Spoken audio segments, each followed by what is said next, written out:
Bonjour, bonjour à tous. Bonjour Fred, Isabelle, Sarah, parce que je sais que c'est Sarah, Eric.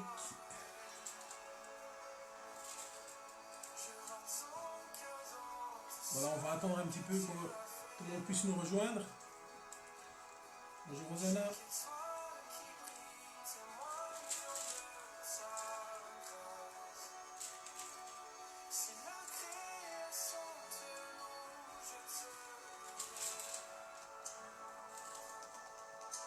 Bonjour Natacha, Fiona.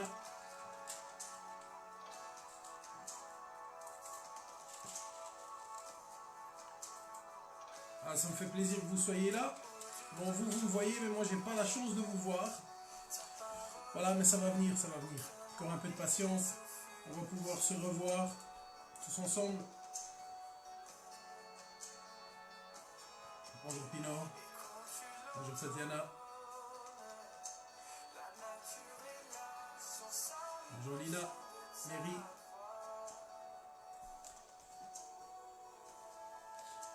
Bonjour Mélina. Pino. Voilà, on est en direct.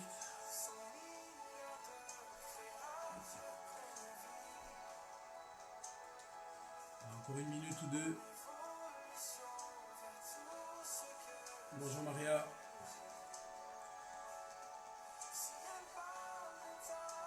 Bonjour Maïté. Vincenzo. Nonno Vincenzo. Bonjour.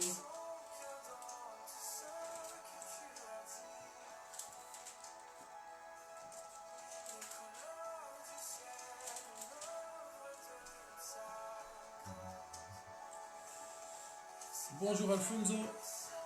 Conchetta, bonjour.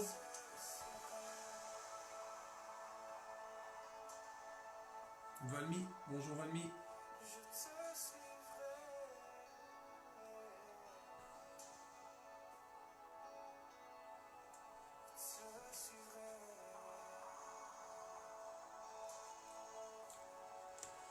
Bonjour Sylvie et Alain.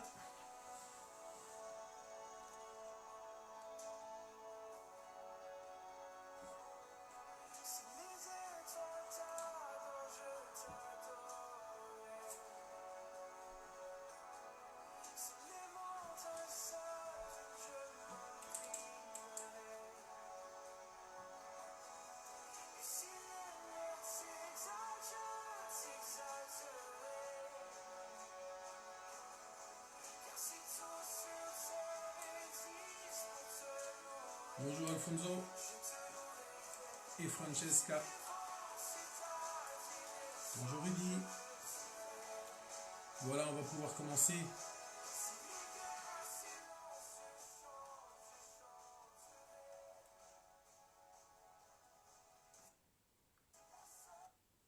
Voilà.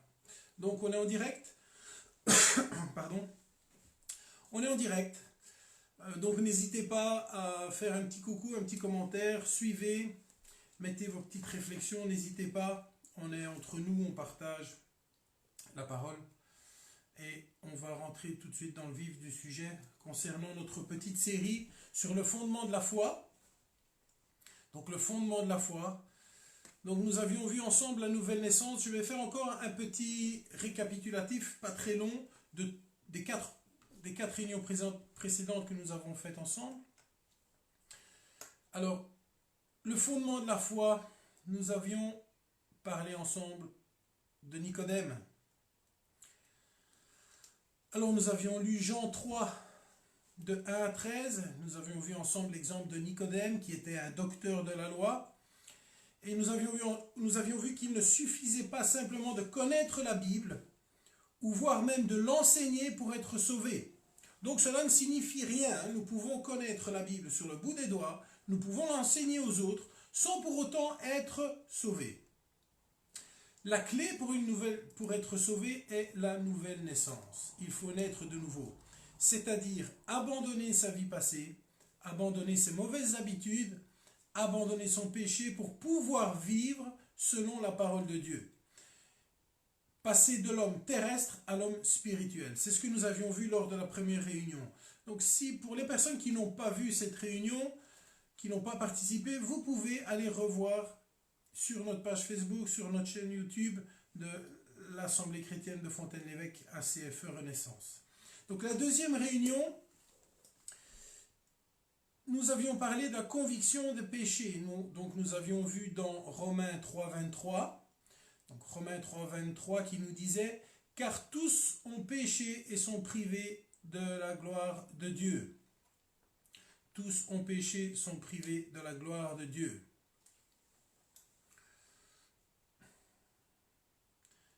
Bonjour Elisabetta. Bonjour, ça nous fait plaisir. Plaisir que tu sois là avec nous. J'espère que tout va bien pour toi. Donc notre deuxième réunion était la conviction des péchés. Car tous ont péché et sont privés de la gloire de Dieu. Nous étions tous pécheurs et que sans être conscients et convaincus d'être pécheurs, la séparation entre Dieu et nous était sans aucun doute bien présente. C'est ce que nous avions vu. Nous avions pris aussi Ésaïe 59 de 1 à 3. Ésaïe 59 de 1 à 3.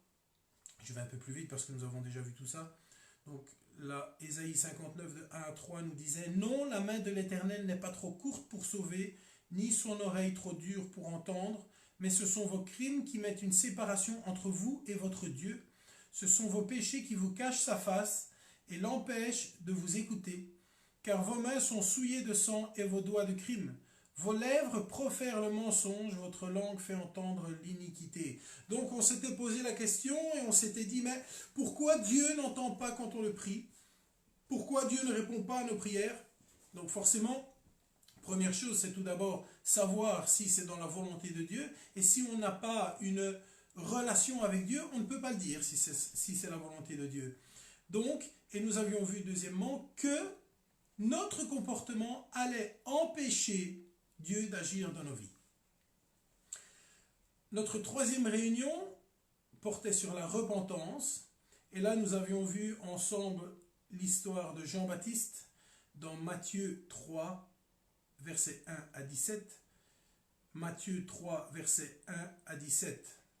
Et là, nous avions vu que le message de Jean-Baptiste n'était pas « baptisez-vous, vous serez sauvés », mais il nous apportait la repentance pour le baptême.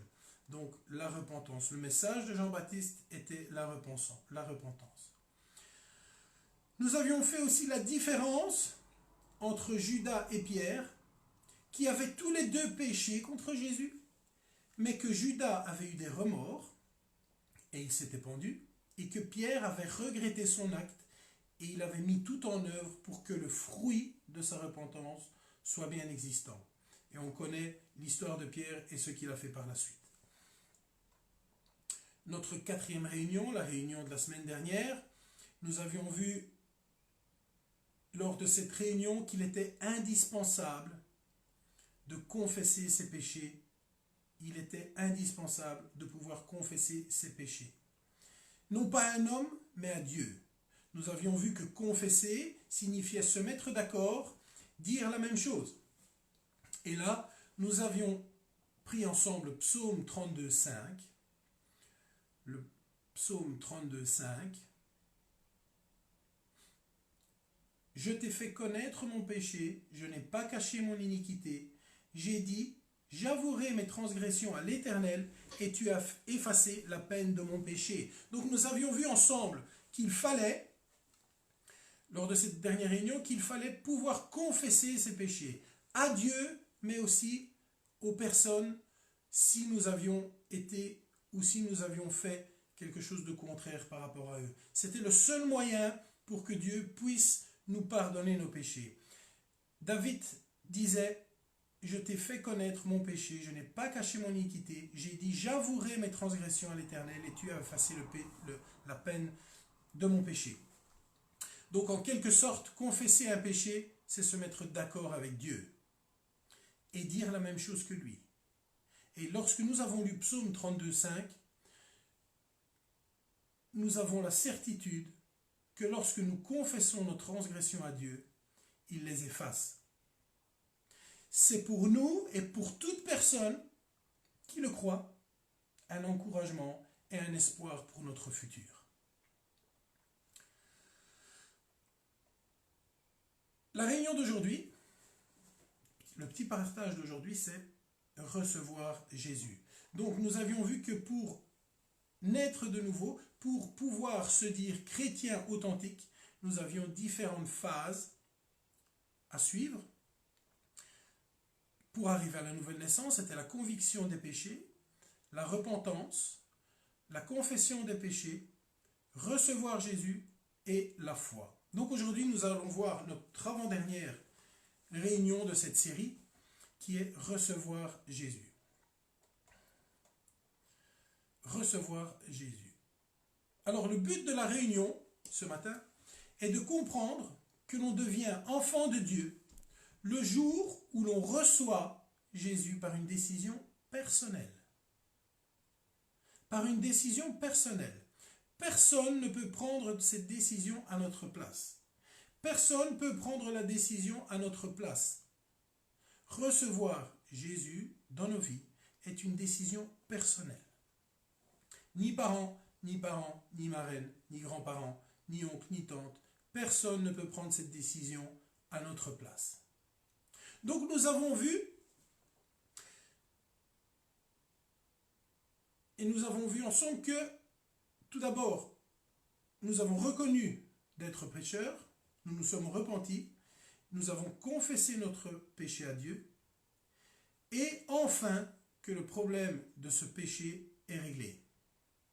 Dès lors que nous avons compris ces différentes étapes, nous sommes prêts pour qu'un grand miracle spirituel se produise dans nos vies. On appelle ça la nouvelle naissance. Si vous avez suivi ces 4 réunions, les 4 petits partages précédents, je vous encourage, vous êtes sur la bonne voie. Certains d'entre vous ont déjà connu la nouvelle naissance et vivent leur nouvelle naissance. Ce n'est pas simplement être né de nouveau et puis oublier, mais c'est vraiment vivre sa nouvelle naissance.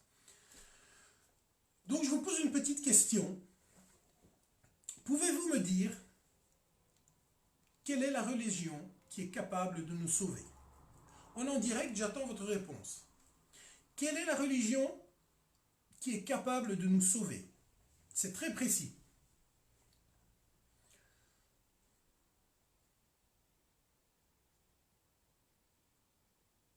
J'attends quelques réponses. Donc, quelle est la religion qui est capable de nous sauver?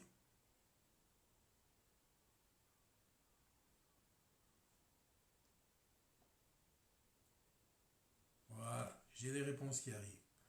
Aucune religion n'est capable de nous sauver. Nous allons lire ensemble Actes 4, Actes chapitre 4, versets de 10 à 12. Actes chapitre 4, versets de 10 à 12. Je vous laisse 2 minutes pour le prendre. N'hésitez pas à noter les versets et à suivre avec moi, prendre avec moi une Bible pour que vous puissiez vérifier ce que je dis. Lire Actes 4, Actes chapitre 4, versets 10 à 12. Je le prends avec vous.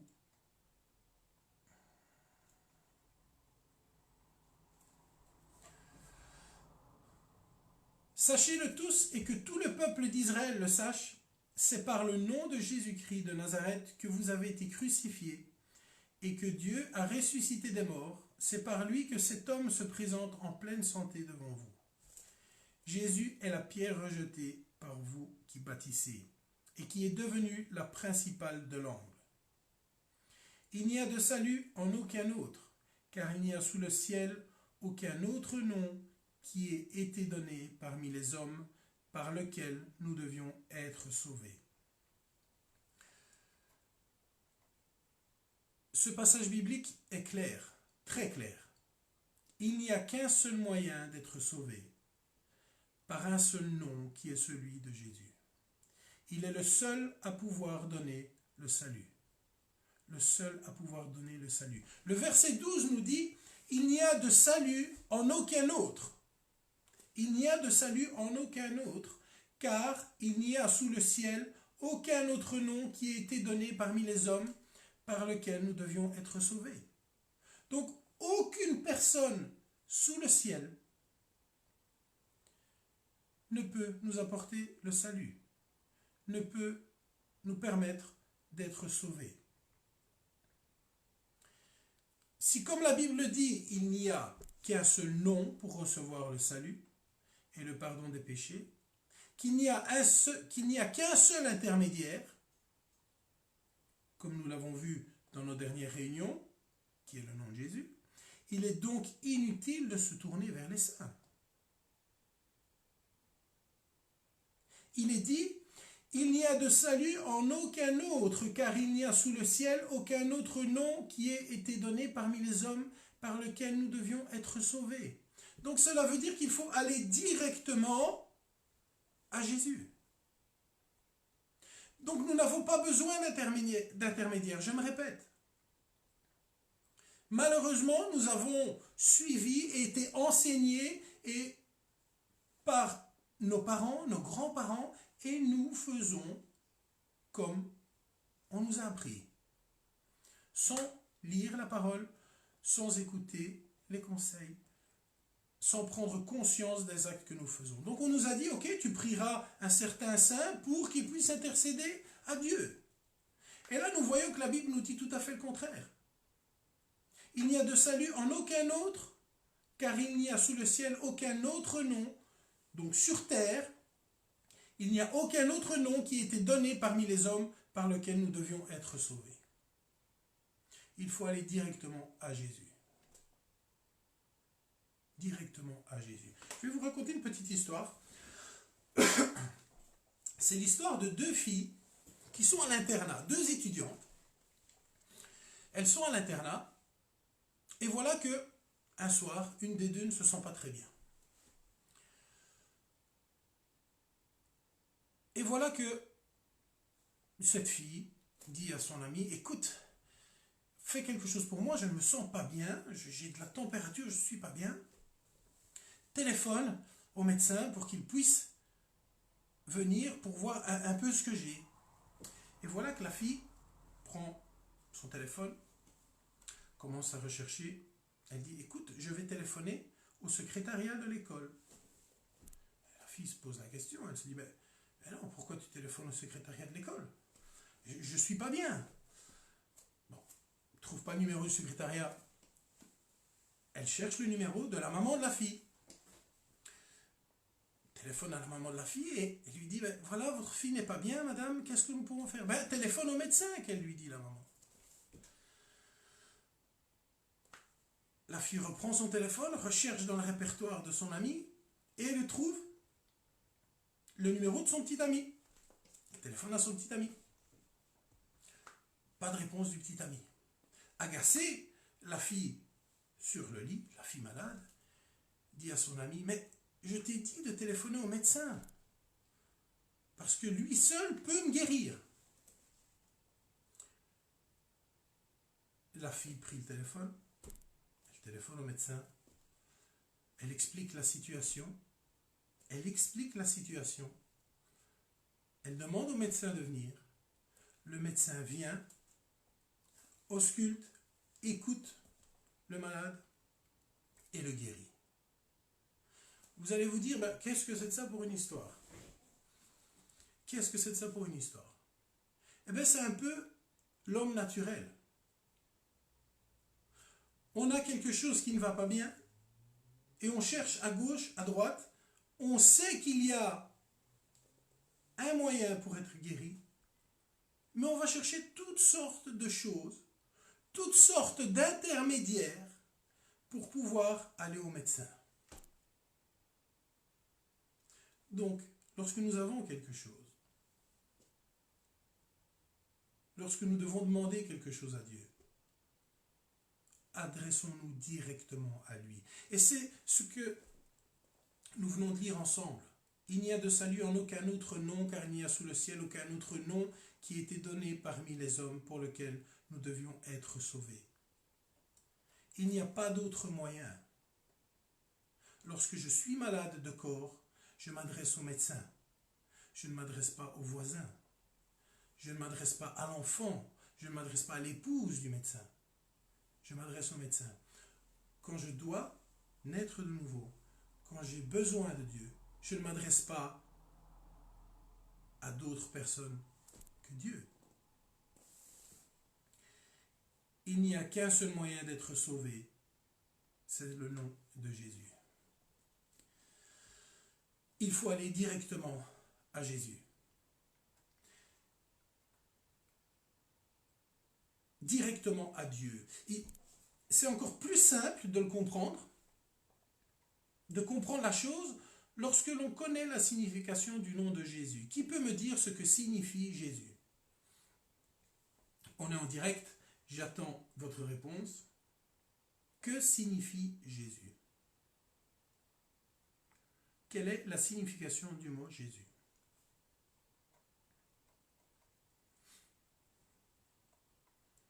Voilà, effectivement. La signification du nom Jésus, en hébreu Yehoshua, Dieu, Shua sauve. Seul Jésus nous sauve. Dieu sauve. Jésus signifie Dieu sauve. En hébreu, Yehoshua, Dieu, Shua sauve. Dieu sauve. Alors pourquoi tourner en rond? Pourquoi chercher à gauche, à droite, lorsque l'on a la réponse directement? Prenons ensemble 1 Timothée, chapitre 2, verset 5. 1 Timothée, chapitre 2, verset 5. Un passage qui va appuyer ce que je viens de dire. 1 Timothée, chapitre 2, verset 5. Là, il nous dit, car il y a un seul Dieu et aussi un seul médiateur entre Dieu et les hommes, Jésus-Christ, homme. Car il y a un seul Dieu et aussi un seul médiateur entre Dieu et les hommes, Jésus-Christ, homme. Un seul médiateur. Un seul médiateur.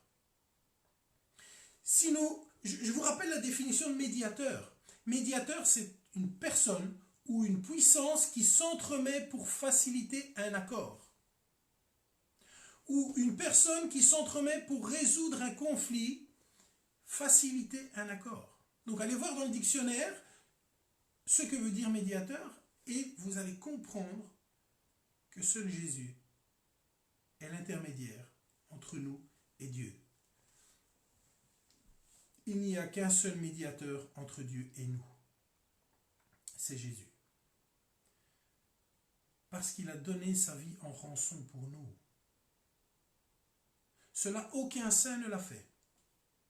Je me permets de faire ce rapprochement, étant donné que nous avons dit tout à l'heure qu'aucune religion ne pouvait nous sauver et que seul Jésus peut nous sauver. Donc, ici, je ne vous parle pas d'une religion. Je ne vous dis pas suivez une telle religion, suivez une telle religion. Non. Nous avons dit tout à l'heure qu'aucune religion ne pouvait nous sauver. Seul Jésus peut nous sauver. « 2 Corinthiens chapitre 5 » 2 Corinthiens chapitre 5, verset 17. 2 Corinthiens chapitre 5, verset 17.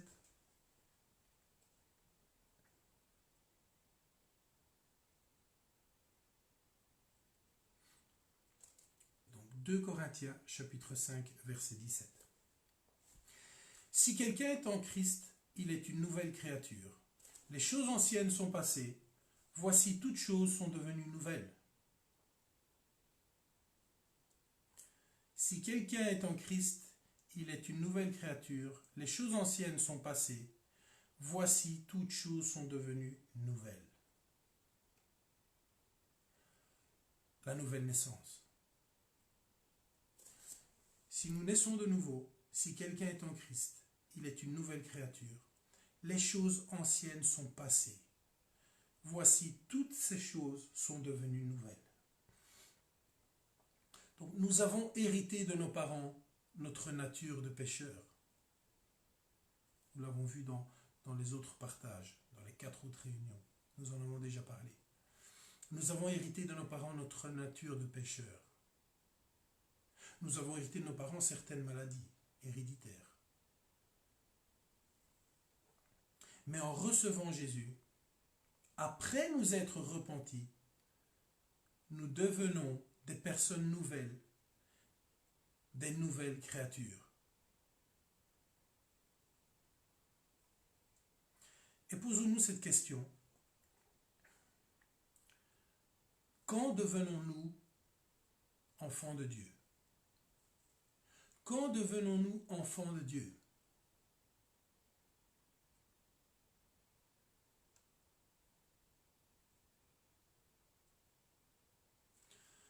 Nous allons prendre la réponse ensemble dans Jean 1. Jean chapitre 1.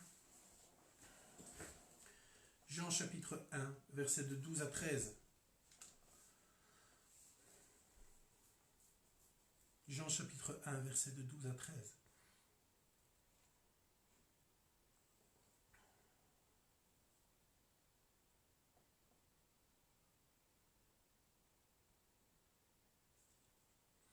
Jean chapitre 1, versets de 12 à 13.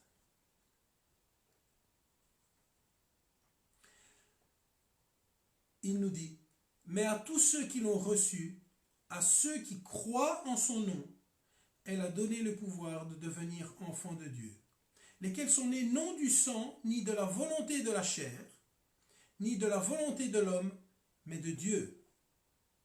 Voilà le moment où nous devenons enfants de Dieu. Jusqu'ici, nous étions des créatures de Dieu. Aujourd'hui, nous pouvons dire que nous sommes devenus enfants de Dieu. Mais à tous ceux qui l'ont reçu, à ceux qui croient en son nom, elle a donné le pouvoir de devenir enfants de Dieu, lesquels sont nés non du sang, ni de la volonté de la chair, ni de la volonté de l'homme, mais de Dieu, la nouvelle naissance. On devient enfant de Dieu au moment où on décide de recevoir Jésus dans sa vie et de croire en lui et de le suivre, de se soumettre à sa parole.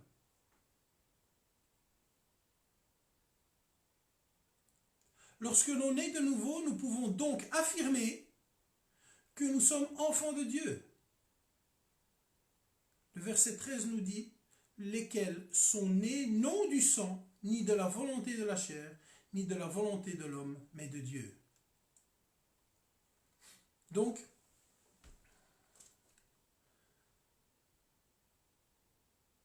devient-on enfant de Dieu par le sang, c'est-à-dire la naissance naturelle?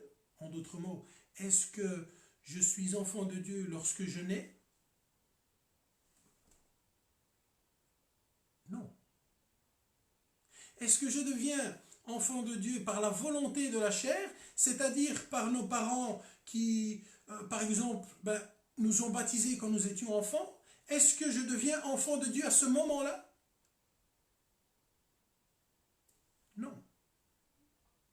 Est-ce que je deviens enfant de Dieu par la volonté d'un homme, par un prêtre, un pasteur, un imam, parce que vous voulez? Est-ce que j'appartiens à Dieu à ce moment-là? Est-ce que je suis enfant de Dieu à ce moment-là? Non.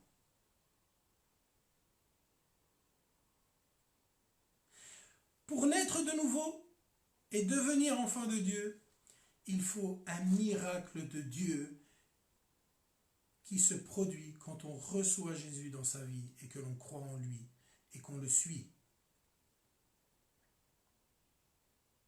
Nous devenons enfants de Dieu quand il y a ce miracle de Dieu qui se produit dans notre vie, lorsque l'on reçoit Jésus, lorsque l'on croit en lui et lorsque l'on suit.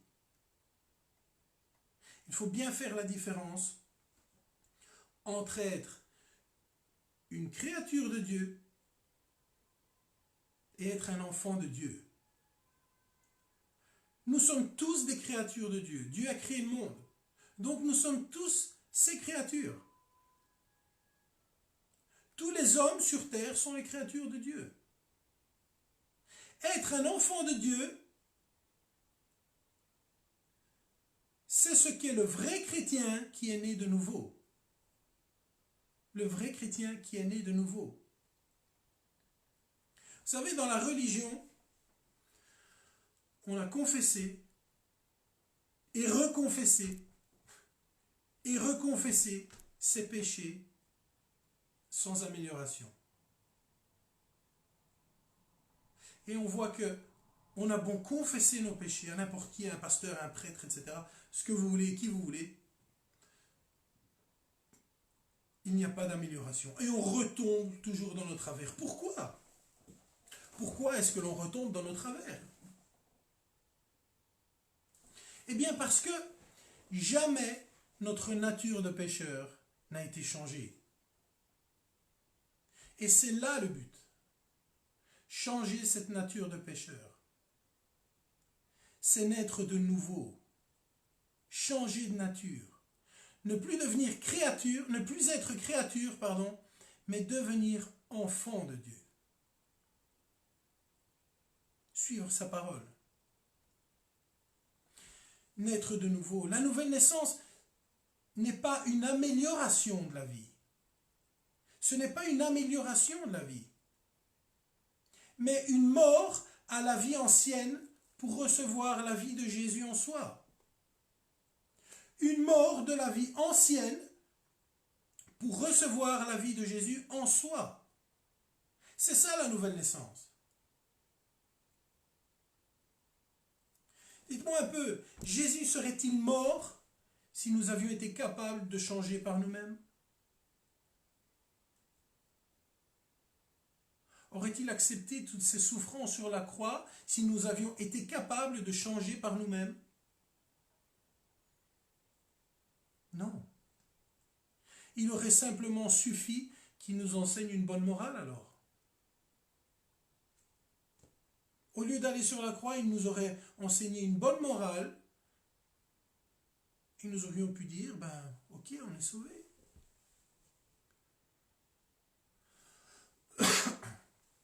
Non, au contraire. Jésus est mort pour nos péchés parce que par nous-mêmes, nous sommes incapables de changer. Par nous-mêmes, nous sommes incapables de changer. Prenons ensemble Ézéchiel 36.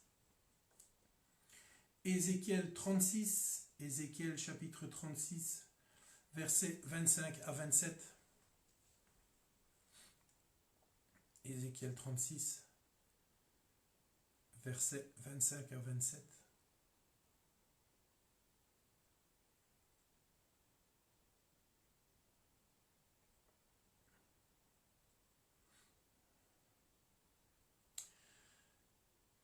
« 25. Je répandrai sur vous une eau pure, et vous serez purifiés. Je vous purifierai de toutes vos souillures et de toutes vos idoles. Je vous donnerai un cœur nouveau, et je mettrai en vous un esprit nouveau. J'ôterai de votre corps le cœur de pierre, et je vous donnerai un cœur de chair. Je mettrai mon esprit en vous, et je ferai en sorte que vous suiviez mes ordonnances et que vous observiez et pratiquiez mes lois. » Ézéchiel chapitre 36, versets 25 et 27. Voilà ce que l'on reçoit de Jésus. Il nous purifie de nos souillures et de nos idoles. Il nous donne un cœur et un esprit nouveau. Il met le Saint-Esprit en nous pour vivre selon sa volonté. Galates chapitre 2, verset 20.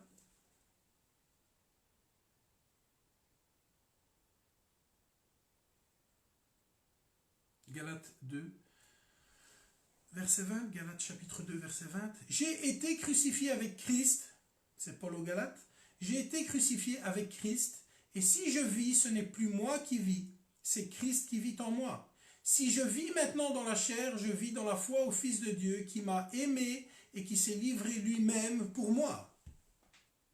Voilà l'expérience fondamentale d'un vrai chrétien. C'est que Jésus vit en lui parce que son ancienne vie a été clouée à la croix. Jésus vit en lui parce que son ancienne vie a été clouée à la croix. Ce n'est pas une image, c'est une réalité. Et je voudrais insister sur le fait qu'il ne faut pas remettre à plus tard. Parce que vous avez entendu la parole et Dieu vous fait une proposition. À vous de dire oui ou non à Dieu.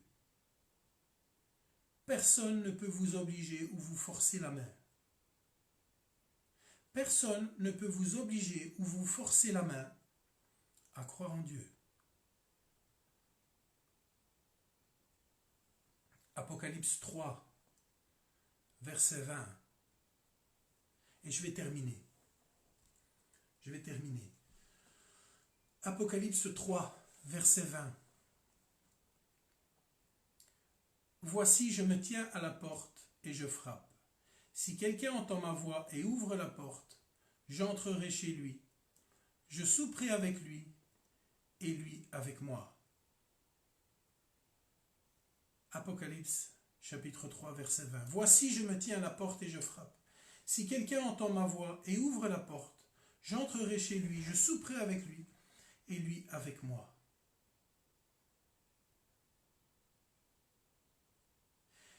Jésus a subi la punition de nos péchés et il nous a purifiés de son sang. Et là, aujourd'hui, il veut entrer dans notre vie. Il ne force personne. C'est à nous d'ouvrir et de le recevoir. Il ne veut, Jésus ne veut, Dieu veut une chose, c'est notre bien. Si quelqu'un entend ma voix et ouvre la porte, j'entrerai chez lui, je souperai avec lui et lui avec moi. Donc il est là, il frappe à la porte, il dit, ok, tu veux me recevoir? Tu veux me recevoir? Ouvre la porte. Tu as entendu parler de moi? Accepte. Voilà la proposition de Dieu.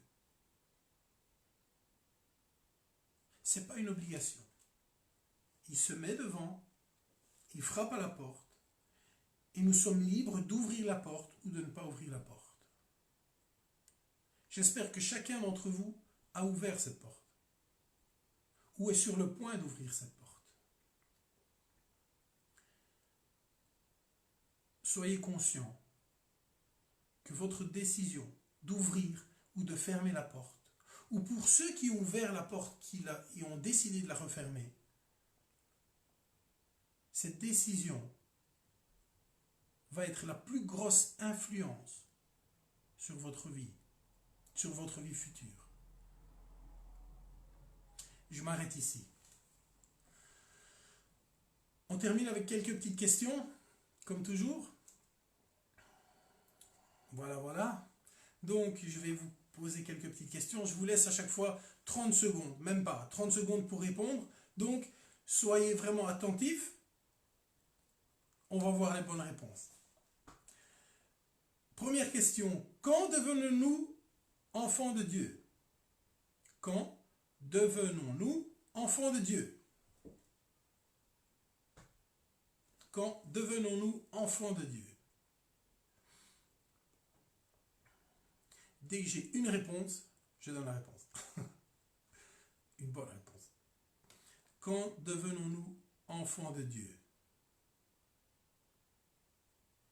Voilà. Quand nous acceptons de recevoir Jésus dans notre vie. Quand nous acceptons de recevoir Jésus dans notre vie, bravo Samuel, quand nous acceptons de recevoir Jésus dans notre vie, nous devenons enfants de Dieu. Sinon, nous sommes créatures de Dieu. Quelle est la religion, attention, quelle est la religion capable de nous sauver? Quelle est la religion capable de nous sauver?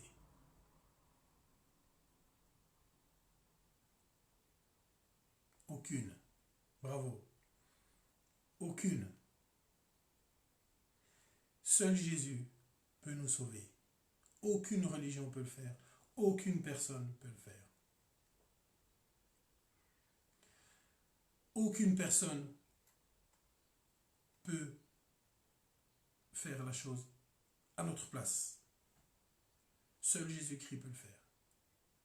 Devient-on enfant de Dieu par la naissance naturelle? Question.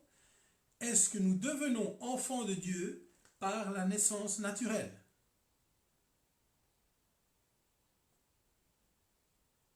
Non. Nous ne devenons pas enfants de Dieu par la naissance naturelle. Nous ne devenons pas enfants de Dieu par la volonté de nos parents qui nous ont baptisés lorsque nous étions petits. C'est un choix personnel. Ni un pasteur, ni un prêtre, ni un imam, ni un rabbin, tout ce que vous voulez, ne peut nous faire devenir enfants de Dieu, si ce n'est que Jésus lui-même. Quelle est la différence? Question. Quelle est la différence entre une créature de Dieu et un enfant de Dieu? Alors, quelle est la différence entre une créature de Dieu et un enfant de Dieu?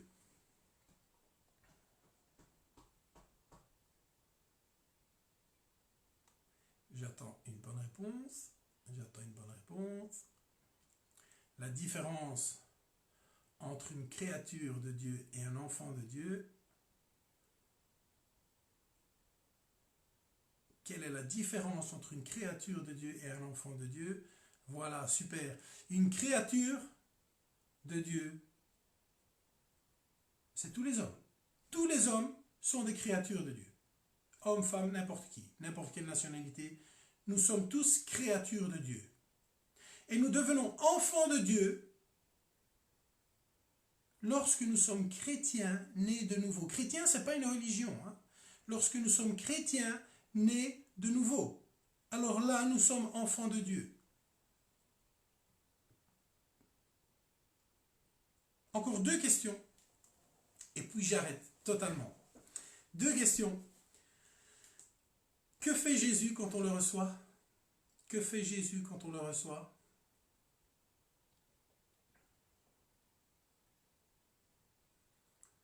Que fait Jésus quand on le reçoit?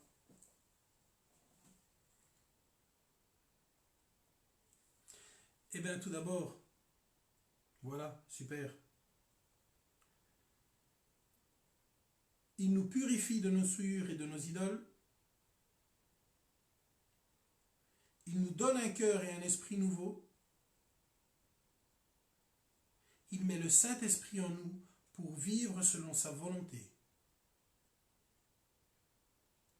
Quand on reçoit Jésus dans sa vie, il nous purifie de nos souillures et de nos idoles. Il donne un cœur et un esprit nouveau. Il met le Saint-Esprit en nous pour vivre selon sa volonté. Il met le Saint-Esprit en nous pour vivre selon sa volonté. Il est impossible de suivre la volonté de Dieu si le Saint-Esprit n'agit pas en nous. Nous verrons ça plus tard. Dernière question, peut-on remettre cette décision à plus tard? Peut-on remettre cette décision de suivre Jésus, de se conformer aux 4 réunions que nous avons vues?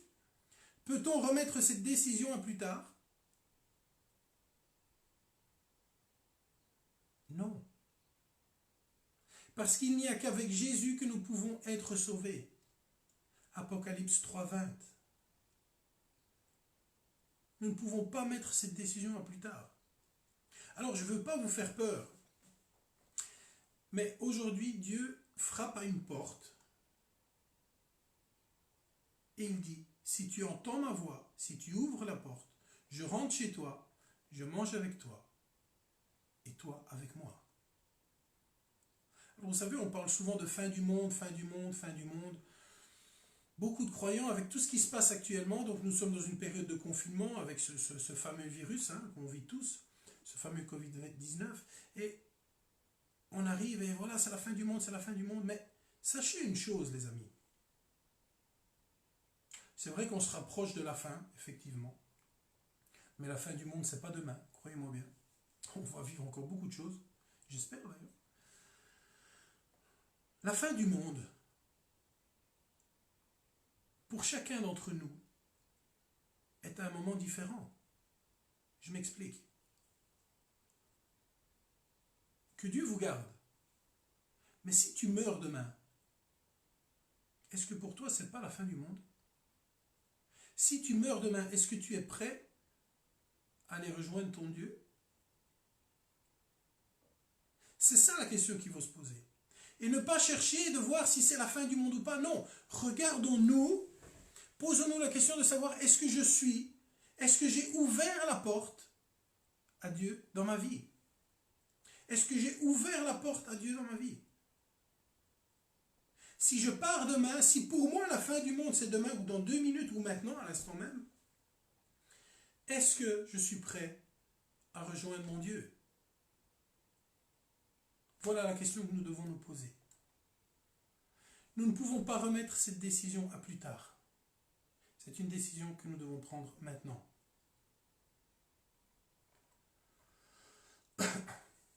J'arrête.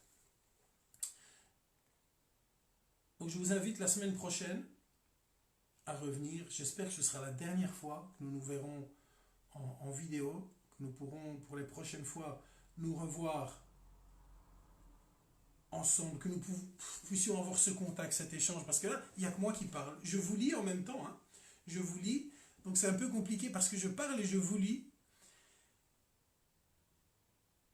J'espère que nous pourrons nous revoir après la semaine prochaine, quand l'État, quand la justice, quand le fédéral, quand la loi nous dira que nous pourrons nous revoir. J'espère que ce sera rapide, pour pouvoir échanger vraiment la parole en direct, entre nous. Donc la semaine prochaine, nous verrons ensemble le dernier message de la série, qui est la foi. Alors la foi, c'est un point de discussion énorme, c'est un point, nous pourrions faire 10 réunions sur la foi, mais nous allons essayer de synthétiser ça en 20 minutes, comme nous faisons toutes les semaines. Donc 20 minutes, une demi-heure sur le sujet sera la foi. Donc pour le fondement de la foi, nous avons la nouvelle naissance. Pour arriver à être chrétien, vrai chrétien, nous avons la nouvelle naissance. Il faut être convaincu des péchés, se repentir, confesser ses péchés. Aujourd'hui, recevoir Jésus uniquement par lui, sans intermédiaire. Et la semaine prochaine, même heure, même endroit, nous verrons la foi. Nous verrons la foi. Donc j'ai vu passer plusieurs demandes de prière. J'ai vu aussi Elisabetta qui demande que l'on prie pour elle aussi. Donc, comme chaque semaine, nous allons prier. Vous allez prier aussi en direct, mais vous, par écrit. Pensez aux frères et sœurs qui souffrent, aux personnes qui sont dans les difficultés, aux personnes qui sont dans la maladie, aux parents, aux familles qui souffrent. Suivez les consignes, toutes les consignes. Ne faisons pas notre tête, soyons aussi des exemples à ce point-là. Sur ces différents points de confinement, soyons des exemples. Respectons les règles, c'est ça aussi être chrétien, respecter les règles. Donc nous allons prier. Ensemble, je vais prier. Priez aussi de votre côté. N'hésitez pas, même quand la vidéo est terminée, quand j'arrêterai le direct, de continuer à prier sur cette vidéo. Vous savez, la prière, elle est toujours d'actualité. Il ne faut pas croire que c'est fait juste pour les autres. Le seul moyen pour s'adresser à Dieu, c'est la prière. Donc, je ne vois pas d'autres moyens pour le faire. Voilà, soyez tous bénis. Nous allons partager 30 secondes de prière ensemble. Et puis, j'espère vous revoir la semaine prochaine en pleine forme. Voilà, nous allons prier. Seigneur, nous te prions, nous te rendons grâce. Merci pour ce que tu as fait aujourd'hui. Merci pour cette parole, Seigneur, qu'elle puisse travailler les cœurs. Seigneur, comme je le dis, dans chaque prière, nous ne sommes pas là pour faire des prières vaines, mais des prières sincères qui viennent du cœur. Nous pouvons nous adresser à toi lorsque nous t'avons reçu. Nous pouvons nous adresser à toi comme à un Père. Et nous voulons te dire que nous t'aimons et nous te demandons, Seigneur, que tu puisses agir, Seigneur. Que tu puisses agir aussi, Seigneur, à cet instant sur Elisabetta qui demande la prière, que tu puisses vraiment la visiter. Tu connais sa vie, Seigneur, tu connais ce qu'elle a vécu. Seigneur, que tu puisses vraiment toucher sa vie, Seigneur, que pour elle, ça puisse être, Seigneur, un nouveau départ. Seigneur, tu connais, Seigneur Jésus, toutes choses. Seigneur, tu connais que des fois, on peut être influencé, Seigneur, sans connaître, Seigneur, réellement ta parole. Seigneur, tu rappelles à toi, Seigneur, toute personne, Seigneur, qui désire revenir à toi, toute personne qui désire ouvrir la porte, Seigneur, tu reviens, Seigneur, et tu touches, tu agis les cœurs. Seigneur, que toute personne qui ont pu entendre, Seigneur, nouveaux convertis, anciens convertis, personnes plus anciennes, jeunes, vieux, n'importe qui, Seigneur, que toute personne qui ait entendu parler de toi, Seigneur, puisse t'accepter, Seigneur, dans sa vie. Seigneur, tu es un Dieu d'amour, tu es un Dieu parfait. Nous t'aimons, nous voulons te dire merci pour ce que tu fais dans nos vies. Seigneur, bénis encore une fois chacun d'entre nous. Bénis toutes ces personnes, Seigneur, qui sont ici en direct. Bénis toutes les personnes qui reverront cette vidéo à d'autres moments. Seigneur, que nous puissions rechercher une unité parfaite, Seigneur, entre chrétiens. C'est ce que tu désires de nous. Seigneur, agis dans les cœurs. Béni sois-tu pour ce que tu fais dans nos vies, Seigneur. Louange te soit rendue, Père. Nous te disons Amen. Et que tu puisses continuer à nous protéger. Gloire à toi, Seigneur. Amen. Voilà, les amis. Notre direct est terminé. Je vous invite semaine prochaine, même endroit, même heure, sur notre page Facebook. À bientôt.